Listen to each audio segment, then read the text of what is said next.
Good morning. You are on ASMM Small Business Connections, but today we are Marketing Moms. And this is because in September, we're going to change our format. What we have found is that people come here and we say we're the podcast for entrepreneurs, buying entrepreneurs. They are learning a lot, but we are a marketing company and we're not answering the questions that our listeners have of us, which is how do you market your business? So I'm bringing in Anastassia. There's Hello. Anastassia.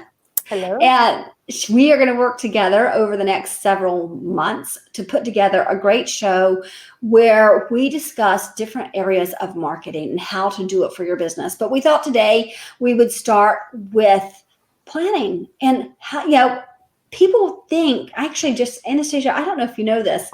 I won't tell you who are on the air, but we recently had a client who had to leave. They said COVID was not nice to them. And so they've taken a break. And when they took the break, they said, so can you tell me how you do what you do? And I was like, well, I can meet with you for an hour and we can discuss some of these things. And I started talking to her about how we schedule things out. And she's like, oh, I thought you got up every morning and posted them. And I was like, for 30 clients. And I was like, oh no, that is not what we do. And that's not what you should do either, because you should not be thinking about your social media or your marketing every day. You should set things to do automatic. So we're going to talk today about that. Before we get started, I wanted to let you know we are streaming live. So if you want to say hi to Anastassia and leave a comment, say that, because this is her. Is this your first time on the show? It is. This is my first. Oh, is it? No, it's my first time. I've never been on it. The last time I did a live video, I think, was maybe when we got something in the office or for Burgers and Bands. I mean, it's been. Oh, yeah. Yeah. I think our most fun videos were the ones we did when we were in San Diego. Oh, you know what? That's when it was. It was. Oh no, yeah, probably San Diego. Yeah. Yeah, right. San Diego. I forgot we did those. Yeah. Yeah, those were a lot of fun, and Jordan joined us. So maybe we'll have Jordan join us. Actually, we should say that. We thought about doing this before. When we were in San Diego, we said, we're going to come back. It's going to be awesome. We were in February 2020. Yep. It's going to be awesome. We're going to start a podcast. And then COVID hit. And so we started the Small Business Connections podcast to help the clients. Yeah. And left this one in the dust. But now we've decided to bring it back. So it'll be fun. Yes. So you mentioned something I liked earlier. You said, don't get paralyzed by planning. Because I said, we should talk about planning, but you said what? I said that I think that some people get paralyzed by overthinking it, and that's one of the things that, I said you and I do a great job of. We have an idea and then we run with it. And that can be risky, but at the same time, just sitting there and trying to plan and trying to plan just gives you that indecision is paralyzing you. And then you get to, you're planning for Christmas, which is what you should be doing right now. It's planning for the holidays. Like, what are you going to be talking about in the fall? You shouldn't be doing marketing for the summer right now, because that should already be done. So, whereas if you don't start planning and you just keep putting off and you're paralyzed by it, come November or December, you're like, oh, oops, I never got around to it because I never came up with that, that plan on what to do. Well, it's like, I think there's a book or there's something where somebody talks about failing fast, right? At least do it. And if it doesn't go well, then change it. It's fine, but do something, but do plan. Yes, right. Definitely. I love what you said. We should be planning for December. We are for our clients right now. We've got posts going up about your heat going out for our HVAC guys, right? So, and the jeweler, I mean, we were talking about our jeweler and we're like, okay, we need to get some ideas together for Christmas presents. Like, what do you want us to promote for Christmas presents? So it's definitely, you definitely need to be planning ahead for marketing. Exactly. Well, and I think part of it is that you have to understand when we say plan, it's that you don't just jump in and do it. You have to think about who your audience is, right? Definitely. So you have to start with them. So I put a couple of questions like, who are they? So what are the kinds of things that we try to figure out about our clients? So when we're talking for our clients, we're thinking, okay, we're going to post for our landscaper. how do we how do we figure it out, or Yeah, so what are we're some of the talking. thoughts? So one of the things I remember we have a campaign that's like, what would you rather be doing? So we're targeting those dads and the moms that are sick of spending their whole weekend. My husband spent all day Saturday afternoon with my daughter mowing and edging and mulching and getting all that stuff done. What would you rather be doing? So that's what we're promoting, that lifestyle that you want to have. But I think the important thing with this, who are they? It's not just who you think your clients are, but who's actually looking at your stuff. So you need to market towards the people that you want to attract, but you also need to be aware of who is, especially with your social media, you're able to tell in your insights, in your analytics, who's actually looking at your stuff. So if most of your stuff is being looked at by, women in their 40s or 50s, you need to be marketing it a little bit different. Keep in mind, if you're targeting those younger people, that's great, but make sure that you're aware of who you are, who's actually looking at your things. Absolutely. Actually, somebody posted the other day and they said something that I thought was really interesting. And I wish I could remember where this article came from, but it was Dick Rabel over at Sliceworks, and he posted something saying everybody's so worried about posting and getting their message out to the millennials and the even younger, right? And they're like, oh, we need to be on, oh my gosh, I'm drawing a blank, on Reels or TikTok. There, and that's where they want to be. When the truth is, that generation doesn't have the money. Yeah, especially to spend. Think about the landscaping, right? We've been homeowners for a long time, and we couldn't afford having somebody to come and do the mulching or the mowing years ago. There's no way. So if you're looking at those millennials, that budget is not in their budget. You might want to attract those people, but be realistic. Do they have the money to spend on your services? Probably not. Right, exactly. So who is it that's going to want to do that? And then what do they need? So you said it best. So not just what do they need as in what problem, because we did say that, what problem are you solving? What problem is your business solving for them? But also, what can you give them? Right. So some of the examples, Lashina Williams, she's an attorney. She's a divorce attorney. She does great blogs. Talking about the things you would want to know if you're going to go through a divorce or a custody battle, right? Yeah. So she even has ones that are like what mistakes are happening in the courts, so it's really very educational. And it's not just about what can you get out of the people that you are trying to attract. It's how can you help them? How can you educate? I mean, a great example of that is podcast, right? So we're telling that our whole goal with this is to help people figure out how to do their marketing. Yes, our goal is for us to do the marketing for you, but that's not going to stop us from sharing what we have learned over the years, because you know what? If somebody wants to do it themselves, we're happy to help. Right. Exactly. Yeah. And if we give it to you, there's a couple of things for that. We'll just use us as an example. We may give it to you in this podcast. We may tell you, hey, here's how you plan. This is what you need to think about. What is your audience doing? But you may then go, that's a lot of work. I know that for me, I was going to fix the garage door, and I looked up a YouTube video on how to fix the garage door. And then I was like, oh, I'm not doing that. I know, right? I'm not doing that. Right. So, yeah. So giving them things, finding out what do they need and what can you give them? It really does work well for you. It goes back to the whole Miracle on 34th Street. Is that what it is? Miracle on 34th Street, where the person is trying to find skates for her son for Christmas.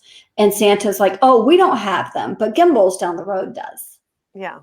And so help. If you're helping, people are going to remember you for that. So. Yeah, definitely. And if they may not be able to hire you at this point in time, but if they remember you because you help them, just by educating them about something, even if it's not even related to your business, I think that it's building that relationship. It's building that connection of trust and maybe even a referral partner, Absolutely. Somebody like, oh, it keeps you top of mind. Well, and you and I saw Mark Schaefer speak a couple of years ago, and we talked about the marketing rebellion and how people don't really want to be sold to anymore, right? They want to be, I guess, connected with, build relationships with. They're looking for something more. You're not getting loyalty just because you've got a good product or even because you've got great service. They want to feel like they are a part of you. It's why the whole idea of cause marketing works. Right? They need something more from you. So you have to figure out what are you giving them and how can you help them. I want to go back. You had said the thing about what problem are you solving for them? This is something that most people aren't thinking about. They're like, oh, I sell plumbing. But do you really? What do you really sell? So you can talk a little bit about that. Yeah, so I guess if we're talking about the plumber, what does the plumber really solve for you? So yeah, the leaky sink. Actually, this is a great example. So years ago, when we moved into our house, we had a leak in the kids' bathroom, and my husband tried to fix it. And he's very, very handy, but he overturned it. He over-tightened it. So then it broke. So then we had water gushing, and then we had to call the plumber. So it ended up being a bigger problem. And so it's like, yes, they're fixing that problem for us, but now we have this plumber who we call for everything. And I don't even let my husband attempt the plumbing. And like I said, he's very, very handy. But so what they're doing too is giving us time. Could my husband have figured it out? Yes, he could have watched a bunch of YouTube videos, figured out what he did wrong, gone to Home Depot, gone and done all that. But how much time would that have cost us? It would have cost him hours. Because you have to learn something that you don't know anything about. So right. Well, and they're solving peace of mind for you, right? Oh, definitely. I mean, Blaze is handy too, but there are times, as a matter of fact, we have this going on. We have our house. We're going to tell you a lot about us. As you listen to the show, you watch this, you're going to find out a lot about us. But we live in a house that the front of it is the first level, but when you come to the back, we're on the second level. So we have a deck, and it's got some problems because this is a much older house. And he wants to replace all the boards on the deck. And I don't want him to do that because I want somebody else to do it, because if he falls from the first floor to the second floor, we're out of money, right? It costs me a lot of money. So having somebody come in to redo the deck they're not selling me a deck. They're selling me peace of mind. Oh, absolutely. Absolutely. Exactly. My husband grew up, his dad does construction in Colorado, and he grew up doing roofing and siding, and he did it every summer. He knows what he's doing. I don't want him on the roof, No, right, exactly. Because I'm like, look, you get up there and you fall down. Yeah, we might have saved some money, but that's costing us a lot more if you can't work. What are we going to do? That life insurance, the disability insurance that the company provides only provides so much for so long, and then what are we exactly. Exactly. Well, and then the other thing, go back to the decks. Right now, this weekend, I spent the weekend, I took my mini to the plant store, and I take it on purpose because it's really small, which means I can only buy so many plants.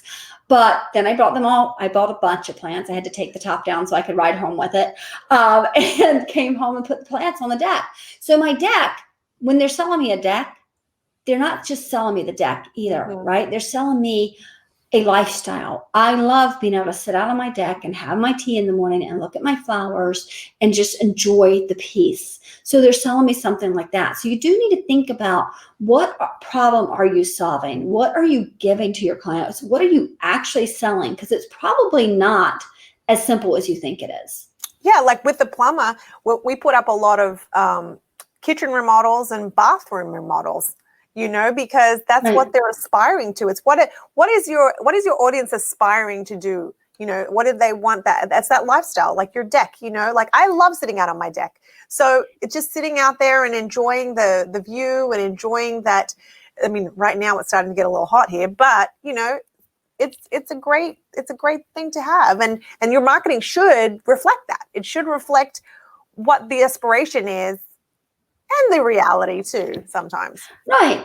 Well, and as we're talking about this, I mean, that's kind of the point, is that jumping in and doing your marketing without giving thought to who are you marketing to? What are they like? What do they read? Some of the things that we do, we're thinking, well, what do they read? Are they reading running magazines, or are they reading hunting and fishing magazines? I was about to show my Southern and say hunting and fishing. but what do they read? What do they listen to? What radio stations? Do they listen to the radio? Do they listen to Sirius, or do they still have a tape player or a CD player in their car? What kind of things are we trying? How are we trying to reach them, and what do they do? Try to figure them out in a deeper way, because it will help you to then know, what are we going to talk to them about? Yeah. And I think that's a great point, because like you were saying, when we're talking about the audience, like when we look at an audience for a client, you can't stay in this superficial level. You can't just be like moms in their 30s and 40s who are driving their kids to their sports. That's not it. What else is about that? What else is involved in that person's life? Like, is she sick of mowing the grass because her husband's too busy? Like, is she, is she wanting to get back into the workforce but doesn't have time because of all the other things she's got to take care of? Or do they, I don't know. You feel well, I was thinking about it, actually, what you were saying. So you dropped I know for me, especially with Zane, because he was my bonus baby. When he was little, I would take him to school and I would immediately go to the gym. Mm-hmm. It was like, I have this little 2.5 hour window when he's in preschool to go to the gym. And so that tells you something about that client, because we do a lot of social media marketing. But if you're trying to reach that mom, can you reach her at the gym? Is there a way to partner with that gym, or the running trail, or wherever she might be? Is there a way to partner in that area to reach her in a way you hadn't thought about? Because yes, social media is great, and radio advertising and print advertising and all of that is email marketing. It's wonderful. But if you can reach her for a way that's almost free, by partnering with the gym, or if you can partner with the local trail to do some things and put a sign up there, whatever it is, if you can reach her a different way, don't you want to do that? So I think that's a really good point. Can you do that? Getting to know your audience. All right. So next week, I think we're going to go back to what we've been doing here. We'll have a guest on the show who is an entrepreneur. We'll talk about whatever we're talking about next week. Actually, I honestly didn't look before we came. I know. Well, this happened. I just said, Anastasia, what happened was we had a guest cancel last night. I was really excited about him. His name's Chris Dexel, and he apologized profusely. But he is not an entrepreneur. I was bringing him on the show because he has a podcast called Peers Over Beers, which is about community building. And we do a lot of community building at ASMM. So I thought it'd be really fun to have him on the show. Unfortunately, he is not his own boss. He had his boss called last night and said, we have a 9:00 meeting. So he called me and said, hey, I cannot believe I have to do this, but I have to cancel. Oh. Yeah. Well, we understand. Yeah, exactly. So we did this week. Next week, we'll go back to the regular. And then we're going to do a lot of planning to get us at least through the end of the year with marketing moms, and help you figure out how to market your business. This is something that's really important to us. We get, Anastasia knows this, we get calls, and it kills us when we get calls from a really small company who they're just not ready for an agency yet. They're just not there. But we know we can help them. So oftentimes we do things like consulting, right? Mm-hmm. But it's nice to be able to reach more people and say, hey, what are the questions you have? How can we answer them? What can we give you to help you? That's our goal. Yep. So yeah. And when moms, I just want to point out, I refuse. My children are not allowed to call me mom. I'm not my name. Ever since they were little, if they call me mom, I'm like, no, what is my name? And they're like, mommy. So when we talked about doing this podcast, I was like, I refuse to be called a mom. So that's why Ann used to live in England. So yeah, so it works for us. Well, you didn't say where you're from. Oh, I'm from Australia. Yep. Yeah. So, and you only really hear the accent. We'll only really hear your accent when you get really mad or tired. I always know if you're mad or you're tired, because that's when it comes out. For me, it's only you're used to it too, though. Like Kurt doesn't even hear it anymore either, and neither do the kids. And so when somebody points it out, they're like, "Oh," and they're like, "Oh, yeah, that's right." Like certain words I can't not say, like water is one of them. Right. But for the most part, you don't hear the accent. Yeah. You know, Ethan had an accent. He still probably does a little bit, but people will ask where he's from all the time. Ethan's my middle son. And I'm like, from here, what do you mean? But he grew up his formative years in England. And so, yes, he has a little bit of an I accent. feel like Maryland as a whole has a lot of accents. Yes. Yeah, because you'll hear And a it's not southern accent far. here. Yeah. Baltimore has its own accent. Like I hear the different accents around here, but Exactly. anyway. Exactly. All right. Well, I would like to ask all of you guys to please subscribe. You can subscribe over at YouTube/Brendan Annie. Maybe I will switch that to Marketing Moms going forward. I do think this is going to be fun. I think we're going to have a good time. Whether the listeners have a good time or not, I don't know. Hopefully they will. And hopefully you guys will share it with people and tell people what we've got going on. Because starting the first week of September, we're going to be doing this. We'll be doing it weekly. We're not sure whether we're going to be doing it live yet or not. We're still trying to decide, but it's going to be a lot of fun. So please do tune in then, and tune in next week just to see who we've got and learn from entrepreneurs. Thanks so much, guys. Bye-bye. Bye.